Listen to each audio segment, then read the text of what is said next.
నమస్కారం. ఘంటారావానికి స్వాగతం. ముందుగా ప్రధానాంశాలు. కలుషిత ఆహారం తిని 50 మంది విద్యార్థులకు అస్వస్థత. నంద్యాలలోని ఓ ప్రైవేటు పాఠశాలలో ఘటన.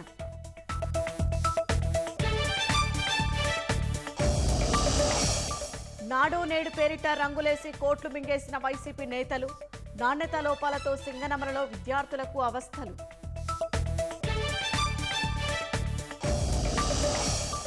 అమరాపురంలో 20 ఏళ్లుగా ఉచిత వైద్య శిబిరం.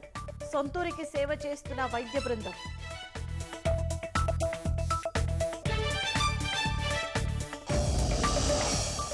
అవయవదాతల్ని ప్రోత్సహించేలా ప్రభుత్వం జీవోపై హర్షం. ఎంతో మంది ముందుకు వస్తారని ఆశాభావం.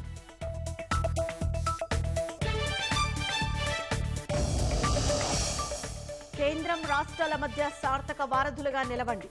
గవర్నర్లకు ప్రధాని మోదీ పిలుపు.